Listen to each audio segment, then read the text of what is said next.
About love, communication, I'm sure there are a couple of effective tools or skills that one needs to be able to have an effective communication among partners. What would you say those skills are? Well, basically, you see, communication is a two-way street. Okay. Like we're having now. But there's also what you call comprehension at the end of the day. So if I communicate to you in a wrong manner, you wouldn't understand, or you would react to it. Like active listening, right? You see, most people do not actually come to the table to listen to you. Okay. They have a mindset already. So when you are speaking, they are just waiting for it to be done so they can respond to you. Yeah, so you say, I am hearing you, but I'm not listening. I am not listening.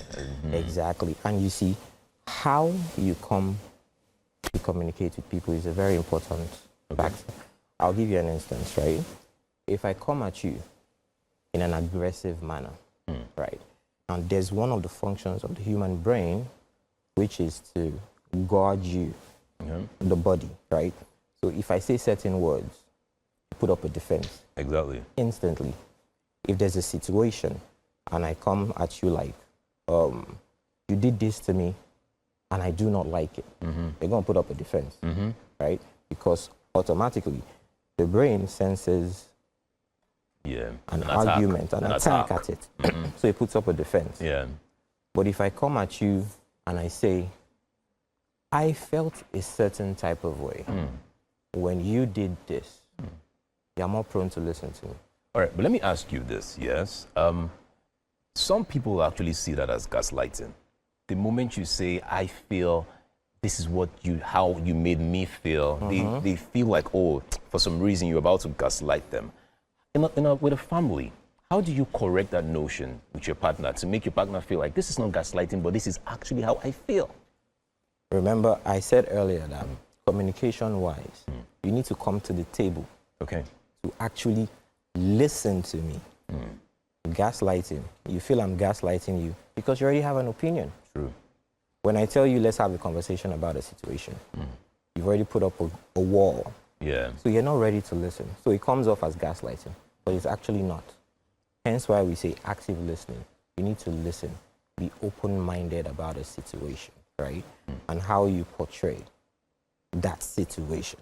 Hence why the I factor. And then when there's a situation, to resolve it, it's a we thing. It's not an individual thing. Did you get me? Whatever situation that occurs, both parties contributed to that specific situation. Yes, one might have more of the blame, as you might say it, but to solve it, it can't be an individual. It has to be a we thing. Now, when it's a we thing, you will be more prone to listen to me speak and solve that, so we're in it together. All right, so now based on your experience, when is the best time to bring up a situation? Immediately you feel the pain, or would you allow it calm, think about it for some time? When is the best time to bring or talk about something? The truth is, if we're to analyze it, there's really never a best time. Right? But it should be dealt with. Now, if you know that at this point in time, if you have this conversation, you are going to overreact, right? Then don't. Take a breather. But it must be done within 24 hours. Never go to bed with an argument between two people. It needs to be solved. Never go to bed? Yes. Never go to bed angry at your spouse. Wow. Yes, you can't. What happens when you go to bed angry at your spouse? Because it lingers. When you wake up the next morning, you are going to react based on what happened. Now, there's a saying that if you're prepared for a situation, you act on that situation when it occurs. But if you're not, you are bound to react to that situation. And when you react, it comes out wrong. So there is this popular saying, I don't know if you've ever heard this before, but this is something most people always say. You focus on the problem and not the person. Focus on the problem and not the person. What if the person is the problem? I'll give you a good example. I'll give you a good example because I knew you're going to stop me there. Yeah. Now, imagine this, where your partner complains that, or whenever she gets to speak to her partner or the guy, he's fond of hitting her. Okay. He's fond of throwing fingers, and that is how he calms down. Now, I've heard cases where people would say, if my partner doesn't beat me, I know he hasn't truly forgiven me. I don't know if you've ever heard that before. They'll say, oh, if he doesn't hit me, then he has not really, until he touches me, then I'm sure that, oh, I am good. I don't know if have you ever heard that before? You know that's abuse, right? Yes, no, it is abuse, but I'm saying, how do you deal with something like that where the person is the problem? Actually, the person is never the problem. Okay. See, the problem remains the problem. Let's be sincere. He hits you, right? Which means that person has an existing trauma they have not dealt with. Okay. But I would not advise anybody to go into an abusive relationship or marriage. It's a red flag. Yeah. You get me? But if you do find yourself in that situation, right? I know a lot of people are going to say, oh, okay, that's, he needs to get help. Okay. Because he's dealing with trauma that is unresolved.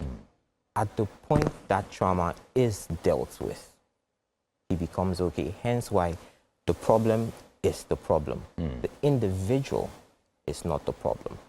As a human being, when you're born, you're an empty vessel.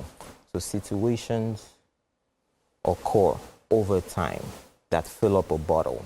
You take an empty bottle, it's an empty bottle until you put water into it. If you put dirty water into the bottle, you will have dirty water. Absolutely.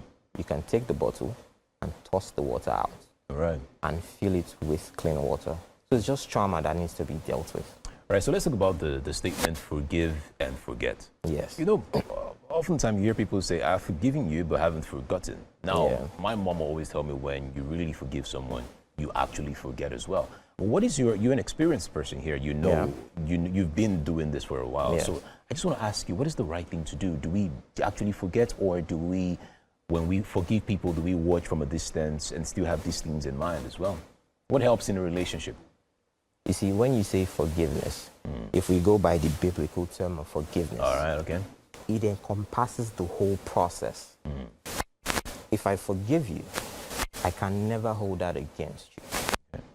I cannot act based on what I claim I have forgiven. So in the true sense of it, to move past the situation, when you forgive, you actually learn to forget. It's a process. It takes time. That's why you see I said learn. You need to learn how to actually let go in totality. If you do not, you would constantly act based on that situation. All right. And that's what you call PTSD. True. All right, now I have another interesting question. How do you handle a partner that speaks with subtext?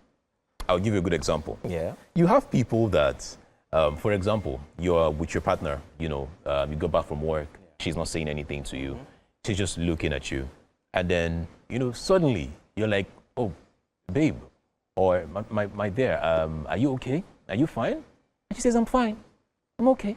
You can see that her face is saying otherwise, but her words are saying something totally different. Now, you said, are you sure you're fine? Are you sure you're okay? So, yes, I'm fine, I'm okay. Are you sure? I'm fine, I'm okay. Only for you to probably have a conversation the next day and the lady tells you, oh, yesterday when you didn't really care about me, you don't really care about my feelings, you don't care about this and that. How do you deal with a situation where someone speaks in subtext or the person doesn't even want to talk in the first place? You see, that's what you call non-verbal communication, right? Yes, you need to look out for these things. It happens. Don't forget, you're first a human being, regardless of whatever. Yeah. Now, in such situations, the other partner needs to be calm. Okay. When you mean the other partner, this is the person asking the question? Yes. Okay. You need to be calm. You need to be patient, right? But then I think you guys are learning one or two things here. Be calm, patient. Yeah, go ahead.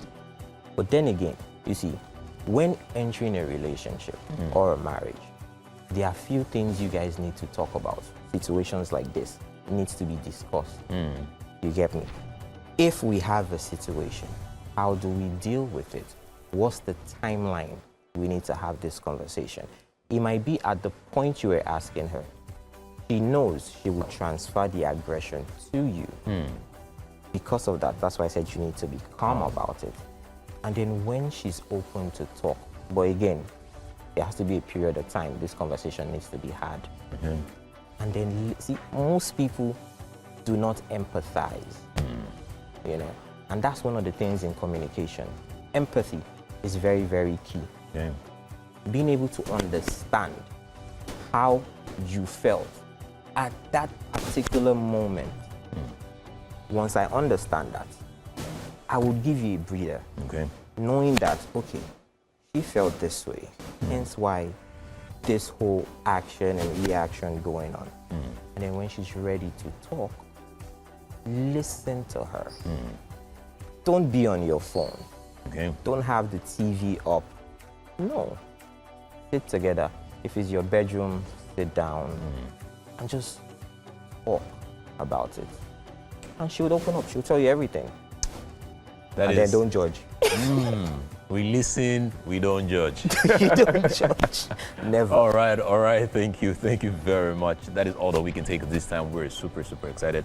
I am sure that I'll probably have more questions after the show, Oh, sure. just so that I can help my own personal relationship. Because even me, I'm looking for someone to, to date and get married to, Oh, so wow, that I okay. can, get it right from the very beginning. Well, we're here to help you. I like that. All right. The show continues. Please do not go anywhere, guys. It's still Wake Up Nigeria. We have a lot in store for you guys. The show continues. We'll be right back.